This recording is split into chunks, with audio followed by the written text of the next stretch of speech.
Hello students, आइए बच्चों, आज हम आपको हिंदी ग्रामर में पढ़ाएंगे कि रचना के आधार पर वाक्य के कितने भेद होते हैं।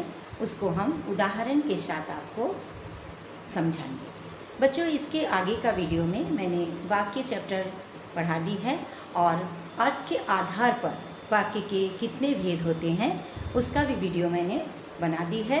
और आज का वीडियो में हम आपको रचना के आधार पर वाक्य के जो भेद होते हैं उसको हम आपको समझाएंगे। तो चलिए हम आपको पढ़ाते हैं। बच्चों, रचना के आधार पर वाक्य को हम 3 भाग में बांटते हैं। सबसे पहला क्या है? सरल वाक्य। सरल वाक्य, इस सरल वाक्य को हम साधारण वाक्य भी कहते हैं। साधारण वाक्य, सरल वाक्य को ही हम साधारण वाक्य भी कहते हैं। सेकंड में है संयुक्त वाक्य। संयुक्त वाक्य, दूसरा है संयुक्त वाक्य और तीसरा है मिश्र वाक्य। तीसरा जो है मिश्र वाक्य। अब प्रत्येक का हम एक एक करके आपको हम उदाहरण के साथ समझाते हैं। सबसे पहले सरल वाक्य या साधारण वाक्य। सरल वाक्य में एक ही क्रिया होती है और एक बात को ध्यान देना है कि सरल वाक्य में एक ही उद्देश्य होगा और एक ही विधेय होगा। तो उद्देश्य का मतलब क्या होता है? हम जिसके बारे में कहते हैं और उद्देश्य के बारे में जो कुछ कहते हैं उसे हम विधेय कहते हैं। तो चलिए हम उदाहरण से आपको हम समझाते हैं। और सरल वाक्य में ध्यान रखना है कि क्रिया जो है, क्रिया का मतलब काम करना या होना, वो क्रिया भी एक ही होना है। जैसे सरल वाक्य का उदाहरण,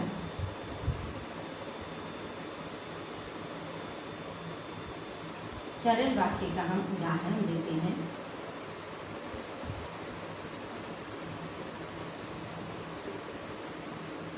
सीता पत्र लिखती है।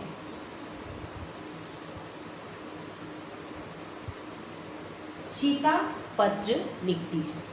सबसे पहले हम क्या बोले कि सरल वाक्य में क्रिया एक ही होना है। तो यहाँ पर देखिए, यहाँ पर क्रिया क्या है? लिखती है, एक ही क्रिया हुआ। और सेकंड में हम क्या ध्यान देने बोले? उद्देश्य एक ही होगा और विधेय भी एक ही होगा। तो ये लिखती है क्रिया है, एक ही क्रिया है। और यहाँ पर उद्देश्य क्या है? सीता पत्र लिखती है, तो ये सीता क्या हो गया? उद्देश्य। सीता उद्देश्य और पत्र लिखती है क्या हो जाएगा? विधेय। विधेय यानी जिसमें एक ही क्रिया होती है, ये लिखती है, ये क्या है? क्रिया। एक ही क्रिया होगी और दूसरी बात एक ही उद्देश्य और एक ही विधेय होगा, वो सरल वाक्य होगा। इसी तरह से और भी उदाहरण ले लीजिए। मोहन गेंद से खेलता है। मोहन गेंद से खेलता है। यहाँ पर देखिए, मोहन गेंद से खेलता है। यहाँ पर खेलता है क्या है? ये क्या है? क्रिया है। यानी एक ही क्रिया है और दूसरा कोई भी क्रिया यहाँ नहीं है, यानी ये सरल वाक्य है। और दूसरी हम क्या बोले? याद रखने, एक ही उद्देश्य, यानी मोहन। मोहन के बारे में बोला जा रहा है। गेंद कौन खेल रहा है? मोहन। यानी ये उद्देश्य, ये उद्देश्य है। और गेंद से खेलता है, ये क्या है? विधेय। ये क्या है? विधेय। तो बच्चों आपको केवल ध्यान रखना है कि जिसमें एक ही क्रिया होगी और दूसरा बात क्या बोले कि एक ही उद्देश्य और एक ही विधेय होगी, वही सरल वाक्य होगा। मैं पढ़ा रही हूँ, मैं खाना खा रही हूँ, मोहन घर जा रहा है, तो ये सब सरल वाक्य का उदाहरण है। चलिए नेक्स्ट आपको समझाते हैं संयुक्त वाक्य क्या होता है। अब बच्चों देखिए नेक्स्ट आपको समझाएंगे संयुक्त वाक्य। संयुक्त वाक्य क्या होता है बच्चों? जब दो या दो से अधिक वाक्य योजक के साथ जुड़ता है। योजक मतलब समुच्चय बोधक। समुच्चय बोधकों से जुड़ जाता है, समुच्चय बोधक शब्द से जुड़ता है, तब उसे हम संयुक्त वाक्य कहते हैं। अब ये संयुक्त वाक्य क्या होता है इसको देखिए हम उदाहरण के साथ आपको हम समझाते हैं। इसमें जो समुच्चय बोधक वो क्या क्या होता है? समुच्चय बोधक और किंतु, परंतु, ताकि, इसलिए,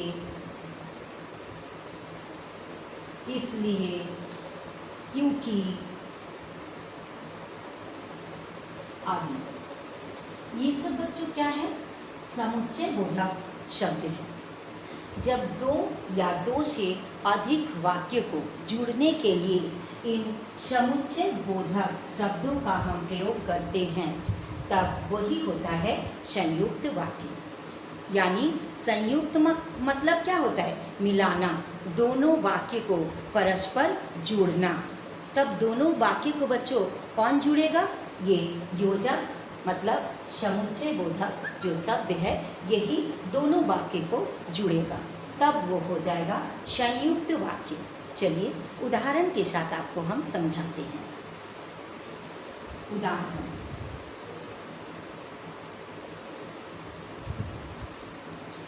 वह बाजार गया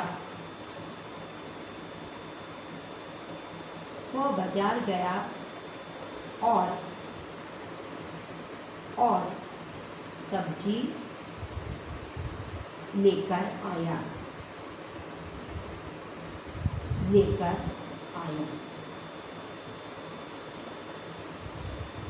नेक्स्ट देखिए, मैं बीमार था इसलिए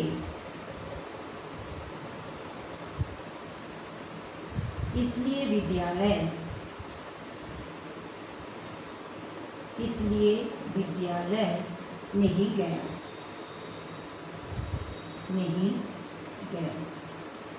तो यहाँ देखिए बच्चों कौन सा संयुक्त वाक्य है, किसको जोड़ा गया है? यहाँ पर ये तो संयुक्त वाक्य है, लेकिन यहाँ पर समुच्चय बोधक शब्द कौन सा है? वो बाजार गया और सब्जी लेकर आया। ये जो और योजक है यानी समुच्चय बोधक है, ये दोनों वाक्य को वह बाजार गया और सब्जी लेकर आया, तो ये पहला वाक्य है और ये दूसरा वाक्य है। ये दोनों वाक्य को और जो है योजक यानी समुच्चय बोधक, ये दोनों वाक्य को जोड़ने का काम किया, तो ये हो गया संयुक्त वाक्य। नेक्स्ट उदाहरण देखिए, मैं बीमार था इसलिए विद्यालय नहीं गया। तो यहाँ पर पहला वाक्य क्या है? मैं बीमार था इसलिए विद्यालय नहीं गया, ये दूसरा वाक्य है। और ये दोनों वाक्य को जुड़ने का काम कौन किया? इसलिए, यहाँ पर और यहाँ पर देखिए इसलिए, ये है योजक मतलब समुच्चय बोधक। ये दोनों वाक्य को जोड़ने का काम किया, इसलिए ये संयुक्त वाक्य का उदाहरण है। चलिए और आपको उदाहरण हम दिखाते हैं। नेक्स्ट और एक उदाहरण हम लेते हैं। कार से चलेंगे, कार से चलेंगे ताकि ताकि जल्दी पहुंच जाएंगे, पहुंच जाएंगे। अब बच्चों बताइए, यहाँ पर ये जो संयुक्त वाक्य है इसको कौन सा समुच्चय बोधक के साथ जोड़ा गया है? तो यहाँ देखिए ताकि, क्या है? ताकि। संयुक्त वाक्य में ताकि, इसलिए, क्योंकि, अतः, अतः, ये भी संयुक्त वाक्य है। तो यहाँ देखिए कार से चलेंगे, ये एक वाक्य हो गया। जल्दी पहुँच जाएंगे, ये दूसरा वाक्य है। और इसको, ये दोनों वाक्य को जोड़ने का काम कौन किया? ताकि। ये जो समुच्चय बोधक शब्द है ये दोनों वाक्य को मिलाया और ये संयुक्त वाक्य का रूप ले लिया। कार से चलेंगे ताकि जल्दी पहुंच जाएंगे। अगर इस समुच्चय बोधक शब्द को हम नहीं लिखते तो ये वाक्य कंप्लीट नहीं होता और ये अटपटा सा लगता, किसी को समझ में नहीं आता। कार से चलेंगे जल्दी पहुंच जाएंगे, ऐसे वाक्य तो नहीं बोला जाता है, ये तो अशुद्ध वाक्य हो गया। तो इसको शुद्ध करने के लिए, इसका अर्थ को स्पष्ट करने के लिए ही इस ताकि, ये जो समुच्चय बोधक है, इसको जोड़ दिया गया है और यही होता है संयुक्त वाक्य। तो बच्चों, संयुक्त वाक्य क्या है?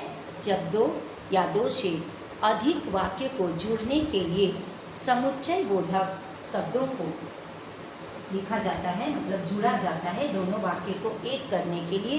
जब योजक से जोड़ा जाता है यानी समुच्चय बोधक से जोड़ा जाता है, वही हो जाता है संयुक्त वाक्य। अब चलिए नेक्स्ट आपको बताएंगे मिश्र वाक्य क्या होता है। अब बच्चों नेक्स्ट देखिए मिश्र वाक्य। ये मिश्र वाक्य क्या होता है? जिसमें दो या दो से अधिक उपवाक्य होगा, लेकिन एक मुख्य वाक्य, मुख्य का मतलब मेन, प्रधान एक वाक्य होगा और जिसमें दूसरा जो वाक्य है वो उसमें आश्रित रहेगा, उसके ऊपर डिपेंडेंट रहेगा। और इसमें क्या क्या आता है? कि, जिसने, जो, जिन्होंने,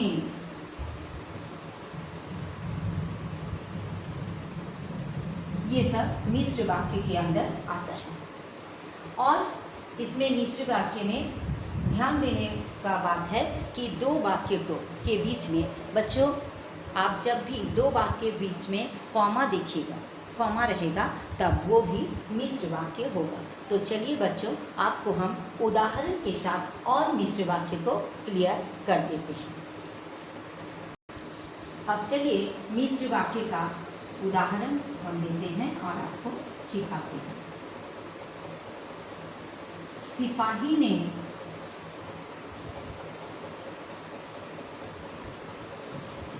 ने उस युवक को पीटा,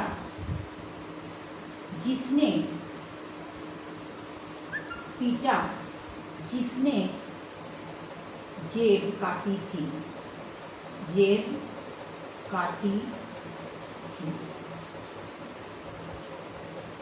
दूसरा, मैंने एक भिखारी को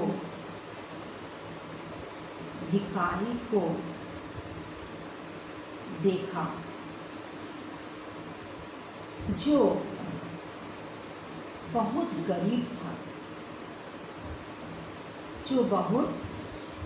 गरीब था।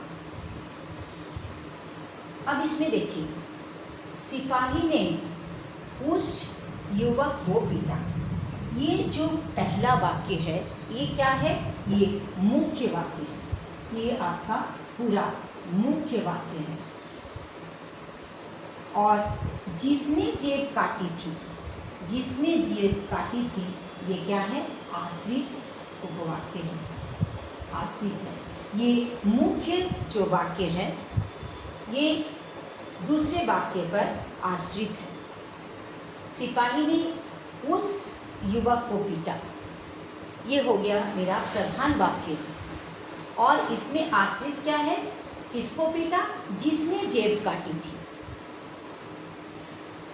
नेक्स्ट देखिए, मैंने एक भिखारी को देखा, ये क्या है? ये प्रधान वाक्य है, यानी मुख्य जो है ये मुख्य वाक्य है। और जो बहुत गरीब था, ये आश्रित वाक्य है, ये आश्रित वाक्य है और ये मुख्य है। ये देखिए यहाँ पर जिसने आया है, जो मिश्र वाक्य में आता है। यहाँ पर जो आया है, यहाँ जिसने आया है, यानी ये मिश्र वाक्य है। इसमें आपको ध्यान रखना है कि 2 या 2 से अधिक उपवाक्य रहेगा। जो एक मेन यानी मुख्य वाक्य होगा और दूसरा जो है उस पर आश्रित होगा, तभी वो मिश्र वाक्य का उदाहरण होगा। और दूसरी बात, आपको जब कोई वाक्य में अगर कॉमा दिखेगा तो वो आप जान लीजिएगा कि ये मिश्र वाक्य है। तो चलिए बच्चों, आपको हम कुछ क्वेश्चन देंगे और उसको क्लियर करके आपको ये तीनों वाक्य को और अच्छा से हम क्लियर कर देंगे, समझा देंगे। अब बच्चों देखिए, यहाँ हम कुछ क्वेश्चन लिए हैं और उसमें क्या करना है? निम्नलिखित वाक्यों में रचना के आधार पर वाक्य का भेद बताइए। यानी रचना के आधार पर अभी जो आपको पढ़ाए हैं 3 भेद, सरल वाक्य, संयुक्त वाक्य और मिश्र वाक्य। तो यहाँ कुछ उदाहरण दिया हुआ है, इसमें आपको चूज करना है कि कौन सा वाक्य है। वाक्य का भेद को आपको बताना है। वाक्य का भेद मतलब ये कौन सा वाक्य है वो आपको बताना है। तो देखिए फर्स्ट क्वेश्चन, जहाँ बस खड़ी है, कॉमा, वहाँ चले जाओ। आपको बच्चों हम क्या ध्यान रखने बोले थे? जब भी कोई वाक्य में कॉमा रहेगा तो आप उसमें मिश्र वाक्य लिखिएगा, क्योंकि यहाँ पर जहाँ बस खड़ी है ये एक वाक्य है। ये क्या है? कौन सा वाक्य है? मुख्य वाक्य है, प्रधान वाक्य है।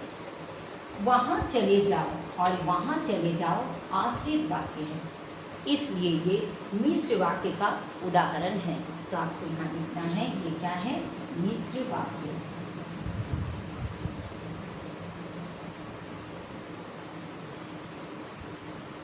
नेक्स्ट देखिए, मैं भी आपके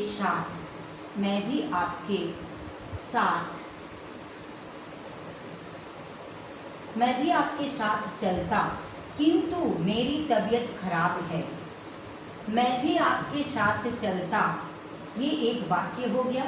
और इसको दूसरा जो वाक्य है, मेरी तबीयत खराब है, इसको ये किंतु, ये जो समुच्चय बोधक है, योजक है, ये दोनों वाक्य को जोड़ने का काम किया।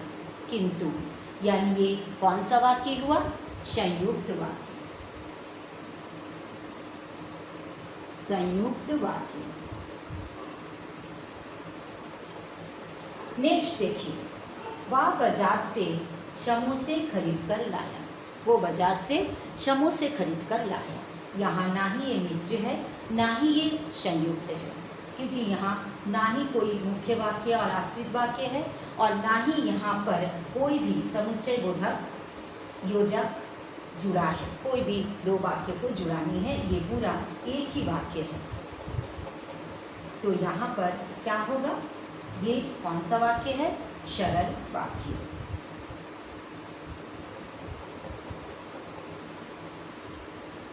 सरल वाक्य। सरल वाक्य में क्या था? एक ही क्रिया होगा। तो यहाँ पर लाया एक ही क्रिया है और एक ही उद्देश्य और एक ही विधेय होना है सरल वाक्य में। तो देखिए, वह उद्देश्य और बाजार से समोसे खरीद कर लाया, ये पूरा क्या है? विधेय, यानी उद्देश्य के विषय में जो कुछ कहा जाता है वो विधेय होता है। तो यहाँ एक उद्देश्य और एक विधेय है और एक ही क्रिया है, इसलिए ये सरल वाक्य का उदाहरण है। नेक्स्ट देखिए, मैं मित्र के घर गया और उसकी मदद की। ये और क्या है? योजक है, समुच्चय है। मैं मित्र के घर गया एक वाक्य है और दूसरा वाक्य है उसकी मदद की और उसको जोड़ा। ये दोनों वाक्य को जोड़ने का काम किया और समुच्चय बोधक, इसलिए ये कौन सा बच्चों वाक्य होगा? संयुक्त वाक्य। ये कौन सा वाक्य हुआ? संयुक्त वाक्य। नेक्स्ट लास्ट क्वेश्चन देखिए, मुझे उस पर भरोसा नहीं क्योंकि वह झूठ बोलता है। यहाँ पर मुझे उस पर भरोसा नहीं, ये क्या है? ये एक वाक्य है जो मुख्य वाक्य है। वह झूठ बोलता है क्योंकि वह झूठ बोलता है, ये क्या है? आश्रित वाक्य है, इसके ऊपर डिपेंड है। मुझे उस पर भरोसा नहीं, ये क्या हो गया? ये मुख्य वाक्य यानी प्रधान वाक्य। क्योंकि वह झूठ बोलता है, ये आश्रित वाक्य है, इसलिए ये कौन सा वाक्य हुआ? मिश्र वाक्य। मिश्र वाक्य। तो बच्चों इस प्रकार का क्वेश्चन आपको एग्जाम में आती है, वाक्य का भेद बताना। तो बच्चों अगर आपको ये वीडियो समझ में आया तो लाइक कीजिए, अपने दोस्तों में शेयर कीजिए और सब्सक्राइब ज़रूर कीजिएगा। थैंक यू सो मच बच्चों।